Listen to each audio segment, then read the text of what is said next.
Hey guys, welcome to Destiny 2 video. So recently we had the third and the final Bungie live stream for Into the Light that we are getting on April 9th inside Destiny 2. First and foremost, Bungie has confirmed the return of the Whisper and the 0-hour exotic missions as a part of Into the Light, which is definitely an exciting news for all Destiny 2 players. They showed us some gameplay of the Whisper and 0-hour, explaining the original ideas behind the creation of these amazing activities. According to them, the idea was to have great tests and be rewarded with great power. At the same time, they wanted to create mystery vibe and dread while playing this. They are looking forward to players dive into these missions and experience the new Whisper and 0-hour. Not only that, we were shown the original concept art of the Whisper mission. As the veteran player knows, Whisper mission was accessible through the public event back in the day, but now in Into the Light, Arismon appears to be the access point for this mission.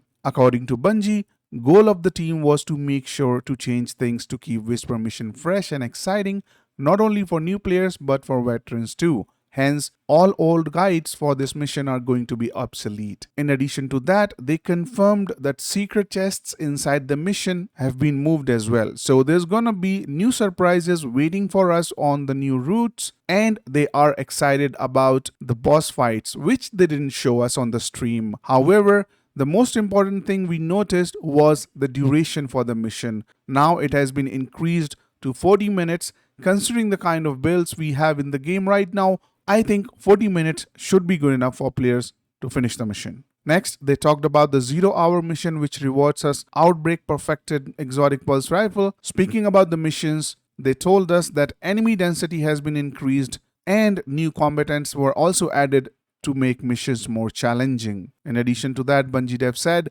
they wanted players to feel good again when we play these missions. And they are proud of boss fights, but didn't show us, as I said earlier on the live stream, because they want us players to discover the boss fights, which kind of makes sense to me. They also told us that Whisper and Outbreak Perfected, both the weapons are going to be craftable. They will have stock options, and Whisper's ammo capacity has been increased from 18 to 24. It's also possible to get max stability on this heavy hitting sniper rifle. We were also shown the perks that we are getting in the third column for Whisper are Mulligan, No Distraction, Enlightened Action, and Field Prep. As for the perks in third column of Outbreak Perfected, we are getting Outlaw, Rapid Hit, Rewind Rounds, and Head Seeker. I think I'm gonna go for Mulligan in Whisper and Rewind Rounds in Outbreak Perfected. Do let me know which perks you are aiming for in the comment section.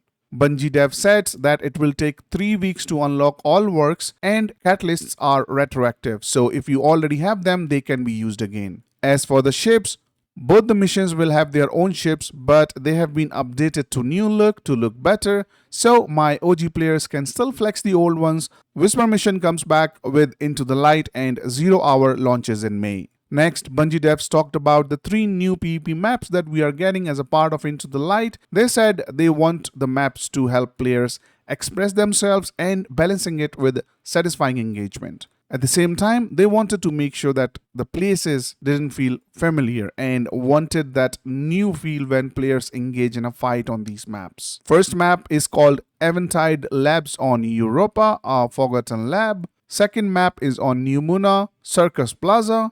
Third and the final map is on a pyramid ship hit by the traveler called Dissonance. And to be honest guys, I think it's a great news that we are getting some new PvP maps, and I'm sure players are eagerly waiting the chance to immerse themselves in the uncharted territories and forge new legends in the crucible of combat on these new maps. Bungie Dev said that these maps were tested by external testers for 2 days, which were taken from the community, and Bungie was really happy with the experience. I think it's a great news that Bungie is involving the community with such stuff, and let's just hope that it makes things better for players. Launch date for these maps would be 7th of May and will have a 3v3 in its own playlist. On April 30th, Bungie will release the raid boss gauntlet, which is called Pantheon. It's a new activity. According to Bungie, we will be facing raid bosses with escalating difficulties, challenges, and of course, we will be rewarded accordingly.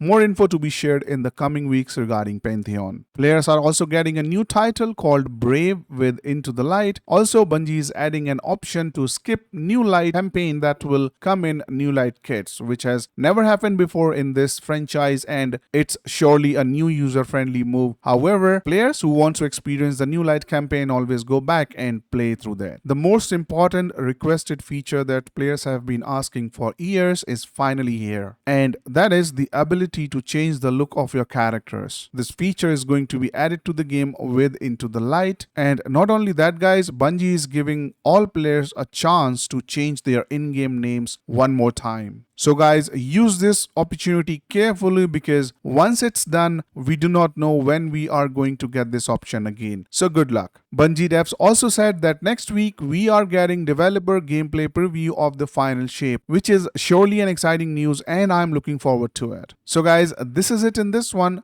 Do share your thoughts about the content of the video in the comments. Thanks for watching. I will see you guys in the next one.